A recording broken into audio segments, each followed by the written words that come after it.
जय श्री राधे। आप सभी को पवित्र रक्षाबंधन की मंगलमय शुभकामनाएं। आज की वीडियो में हम लाए हैं कि 28 अगस्त को जो हम और आप श्रावण मास की यह स्नानदान पूर्णिमा तिथि में रक्षाबंधन का दिव्य त्यौहार मनाने जा रहे हैं, तो हम सही शुभ मुहूर्त पर इस रक्षाबंधन के त्यौहार को मनाएं। पूर्णिमा तिथि वैसे तो 27 तारीख को चतुर्दशी तिथि प्रातः की वेला में समाप्त होने के बाद पूर्णिमा फिर लग जा रही है और 28 को यह 9:48 तक है, लेकिन उदया तिथि अनुसार हमें 28 अगस्त शुक्रवार के दिन हमें रक्षाबंधन का त्यौहार मनाना है।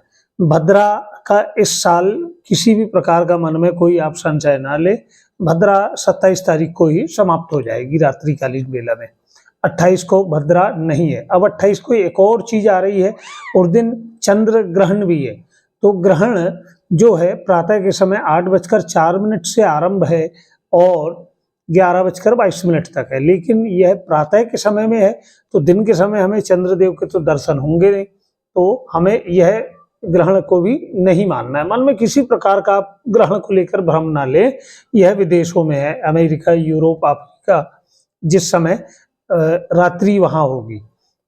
अब राहु काल में आप रक्षाबंधन, पूजन अर्चन या राखी बांधने का कार्य बिल्कुल ही ना करें। तो यह राहु काल हमें 28 अगस्त शुक्रवार को 10:30 बजे से 12 बजे तक का है, तो इस दौरान आपको राखी नहीं बांधना है। अब प्रातःकालीन की बात करें, रक्षाबंधन के इस त्यौहार में हमें पूजन अर्चन या राखी अगर हम बांधे तो प्रातः के समय में 5:57 से 9:48 तक का बड़ा ही शुभ मुहूर्त है। अगर प्रातः के समय आप राखी बांध पाएं तो यह बहुत ही उत्तम मुहूर्त है। इस दौरान आप बड़े भाव से कान्हा जी का पूजन अर्चन करें, अपने देव पितरों को अपने पूजा स्थान में भगवान को राखी अर्पण करें और हो सके तो कान्हा जी को राखी, भोलेनाथ को भी राखी अर्पण करें कि श्रावण मास की यह पूर्णिमा तिथि है।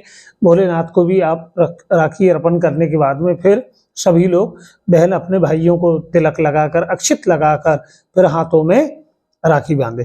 दोपहर के समय की बात करें तो 1:43 से 4:14 तक का बड़ा ही शुभ मुहूर्त है। फिर रात्रि में, अब दोपहर में भी आपको समय नहीं प्राप्त हो पाया, तो रात्रि में 6:44 से जो मुहूर्त आरंभ हो रहा है तो 9:02 तक। तो यह तीनों मुहूर्त में आप बड़े भाव के साथ में यह पवित्र त्यौहार को मनाएं। प्रथम पूजन अर्चन भगवान का करें, उनके समक्ष रक्षा सूत्र या राखी रखें, फिर अपने भाई को तिलक लगाकर बड़े भाव से राखी बांधकर बहनें अपने भाइयों की लंबी उम्र की कामना करती है और भाई भी अपनी बहन की रक्षा करने का वचन देता है। तो भाई बहन का यह पवित्र बंधन श्रावण उपक्रम के अंतर्गत आप सभी बड़े भाव से यह दिव्य वीडियो भी और लोगों तक भेजें, जिससे उनके मन में किसी भी प्रकार का कोई भ्रम हो, संदेह, वह सब निकल जाए। चाहे भद्रा को लेकर हो, चाहे ग्रहण को लेकर हो, तो आप बड़े भाव से यह रक्षाबंधन का त्यौहार मनाएं। प्रभु की कृपा आप पर बनी रहे। यह दिव्य जानकारी और लोगों तक भी भेजें। आपने हमारे चैनल को सब्सक्राइब नहीं किया है तो हमारा आपसे आग्रह है कि आप सब्सक्राइब करें। जय श्री राधे।